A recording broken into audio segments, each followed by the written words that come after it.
Okay, so I think we can all agree that we've all been obsessed with something at some point in our childhood. Whether it's a TV show, a game, a hobby, we've all been invested in something. And as you might have figured, I've had and still have my fair share of obsessions too. Oh, and not just your regular, oh, I really like this show, let's watch it over and over and over. Nope, I'm talking full-blown bedroom decorations, plushies, figurines, posters, everything. So it's not really a surprise my parents eventually stopped buying me merch whenever I became obsessed with something new. Anyway, it all started back when I was 4 years old. Both my parents have always had a liking for Disney movies, so we had a few dozen VHS Disney movies stored in our house. Now, my mom has always been fond of the Winnie the Pooh series, so it's no surprise we owned a handful of Winnie the Pooh movies. Enter my first obsession: Piglet. I swear I love this little guy so much, and both my parents and pretty much everyone around me knew that. It started out simple with just a single Piglet plush, then my parents bought me another one, a more modern Piglet plushie, and another one, and another one, and another one. And a Piglet calendar, Piglet toys, Piglet pencils, Piglet's big movie. Oh, and it only got worse from there. I'd often draw piglets in my notebooks in primary school, and I also remember crafting this giant piglet out of paper, which I then stuck to the wall above my bed. Piglet is watching you. Around the age of 8 though, my Piglet craze came to an abrupt end when I came across this TV show which I instantly fell in love with. Enter Lilo and Stitch. Oh, I just adored this TV series. I guess it was the aliens that mainly caught my attention. Back then I wasn't allowed to go on the internet, as we still used dial-up and everything, so I figured there'd be like 600 episodes, which would feature all of the other experiments and everything. I didn't really know how TV shows worked back then.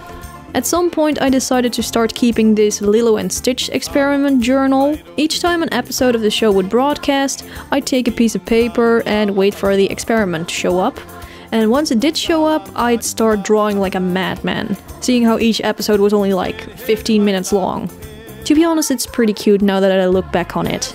Aside from my journal, my bedroom had yet another makeover, plus I convinced my parents to buy me some Lilo and Stitch figurines from eBay. Which was expensive as hell, cause they had to be shipped from America and I live in Europe. Anyway, 2007 comes along and 10-year-old me finally got their hands on their first Pokemon game. Guess what? Instant addiction. I played the living shit out of that game. I'd often spent hours upon hours of non-stop playing, even though I really didn't know what exactly was going on in the game, seeing how my 10-year-old brain wasn't able to comprehend English yet. Prior to all of this, I was just a casual Pokemon fan who enjoyed watching the TV series every once in a while, but now that I had gotten a taste of what the games were like, oh boy. I needed all the merch. By this point my parents weren't so keen on spending all their money on yet another franchise, so my collection mainly consisted of flea market plushies and whatnot. Nonetheless, I even went as far as creating a cheap Dutch Cerebi ripoff site, which I named Ricario. So 2009 comes around, and I started getting more invested into YouTube and such. I recall creating a handful of Pokemon slideshows using some cheap program called Photo Story, I think, but I never uploaded these videos online. During this period, however, I accidentally stumbled upon my very next obsession, this one being by far the most cringe-worthy one. You guys ready?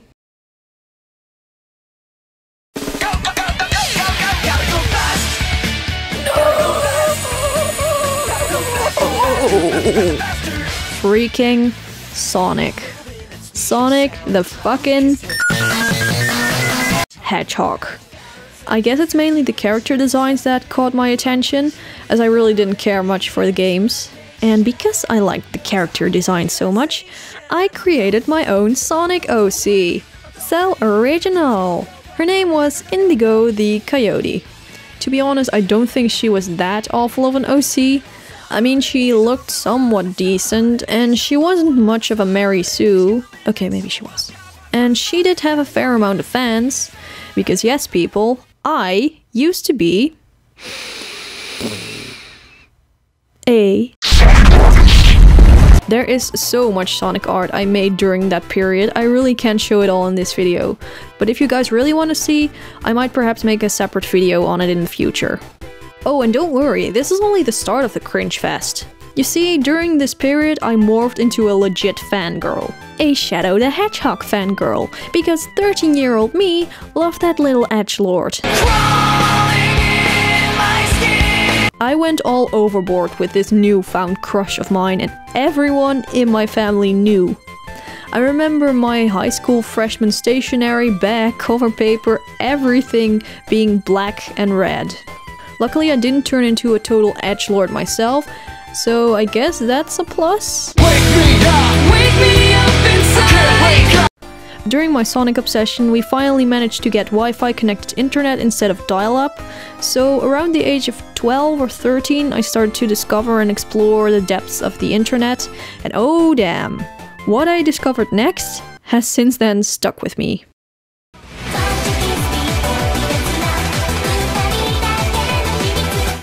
Yep, people, I'm a weeb, but I'm pretty sure most of you know that by now. During my first couple of years, I hopped from one anime fanbase to the other, binge-watching a bunch of anime series. I also slowly started getting more interested into the anime subgenres, so to speak, this being like Vocaloid and Toho and similar stuff to that.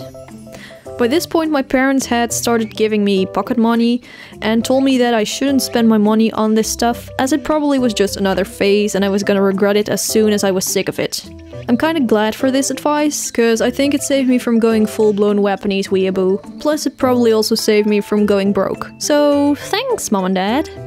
For the past 4 years I've mainly been part of this Vocaloid subculture thing called YUU'S, but I recently started straying away from that as well. As of current, I'm mainly just interested in animes and cartoon as a whole and not really any specific show anymore.